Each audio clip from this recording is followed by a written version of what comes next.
initial glance at this line, 9.5. Is it too many points? Oh, I don't think so. I don't think so at all. I mean, I actually, you know what? I take that back. Now that I think about it, I'm going to keep riding with NC State. I think that we're going to see a lot of look. UConn's the obvious one here, but when you're talking about Purdue and NC State, 9.5. NC State has been dog after dog after dog after dog, and they just keep winning outright. So when they're doing this, wouldn't you just take the Wolfpack? At first, I thought it was too many, and I'm like, wait a second, what are you thinking? I like Purdue, and Purdue, they covered yesterday, but it was close. It was close until the very end when they started feeding Edey down low, and then Tennessee just did not have a way to stop him, and Connect just couldn't hit from deep. They couldn't get him open. Purdue was playing really good defense. I think this is too many points, especially with a week to prepare. Look, like I was saying earlier, Zach Edey is going to get his. He's too good not to. But NC State has proven to surprise us again and again and again, and I feel like even now, nobody believes in NC State. It's like, okay, nice little run for NC State. You're giving me 9.5 points with a team that has won 9 straight elimination games. You know what? I'm on your Wolfpack.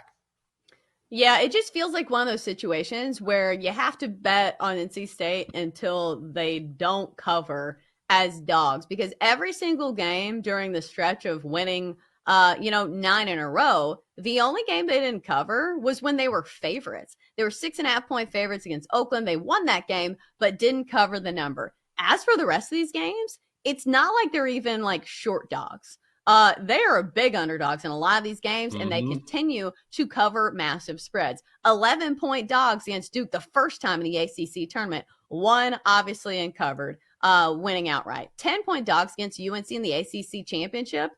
They won and won that game outright. And just recently, they were 7-point dogs against Duke, and we know how that story goes because only one of those teams is headed to the Final Four. So I know that Purdue is pretty dominant, and everybody's going to have their eyes on the big man matchup here between DJ Burns, the dancing bear, against Zach Edey, the alien, the 7'4" beast who can cut down the nets without even standing on a ladder.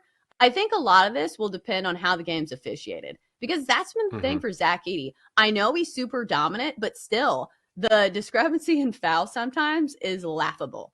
They went to the line a ton of times. They had 33 free throws, I believe, last game against Tennessee. Obviously, when you feed it to a post player, you're going to get more free throws, but still, we will see how the whistle blows, and we'll see if DJ Burns can stay out of foul trouble, because I do think that's the one sabotage factor that is lurking for NC State. You need DJ Burns in the game to cause some havoc against Purdue.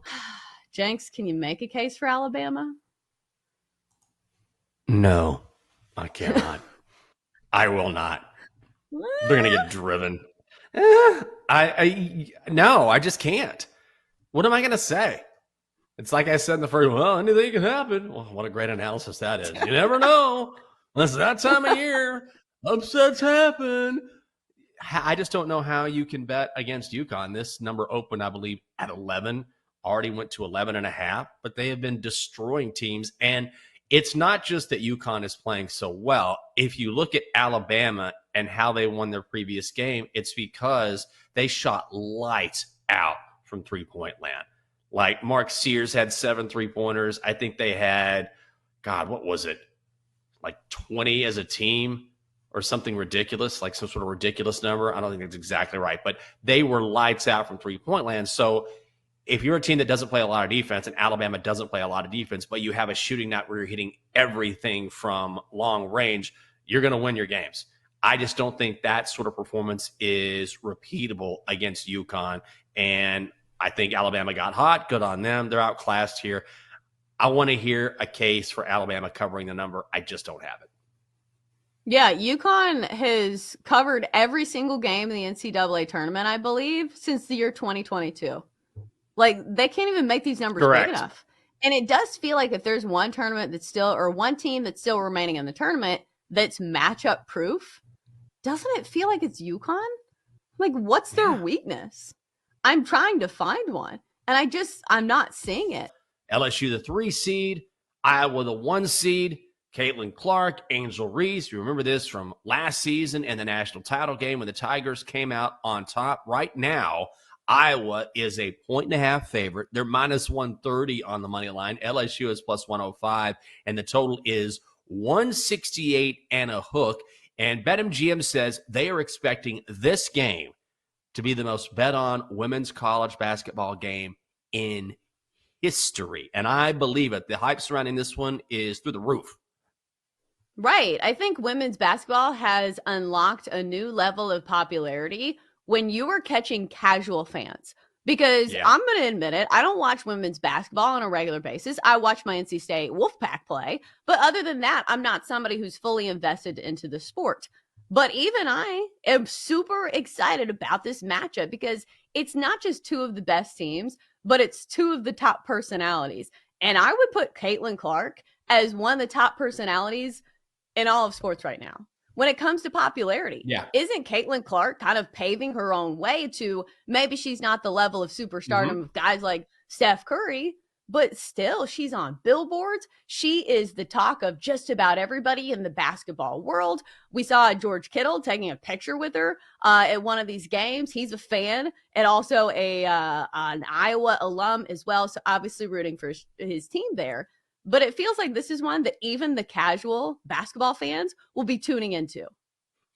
Yeah, I've always said that you know that you are doing something special when you are forcing people to pay attention to you, which is not necessarily easy to do in the women's game. And Caitlin Clark is doing it.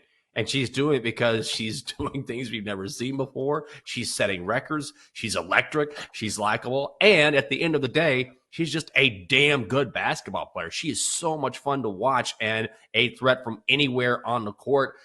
I kind of want to bet on this game too. And then you have the personalities involved. You talk about Angel Reese and Caitlin Clark, and then Kim Mulkey, who's been losing her mind with these articles that came out. Like she sort of preempted this Washington Post article that came out and said, I'll sue them if they say anything about me. And the irony is I read that article and there's not a whole lot to it.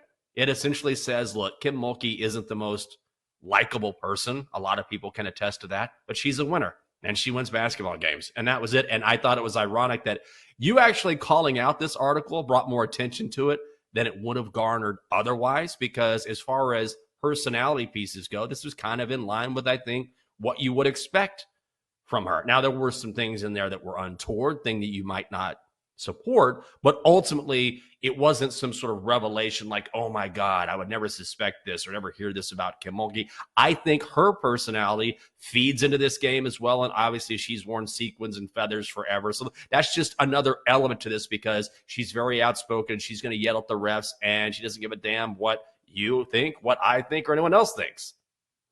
Well, she clearly cares if she's talking about these articles before they're even written. So I think that clearly it is some sort of distraction. How much it goes into the actual handicap of the game is maybe a question mark here. But Jenks, from a very casual point of view, is there a side you would take in this game? Because for me, if you have the best player in college basketball, probably both sides, like the most dominant player in college basketball, don't you take that team?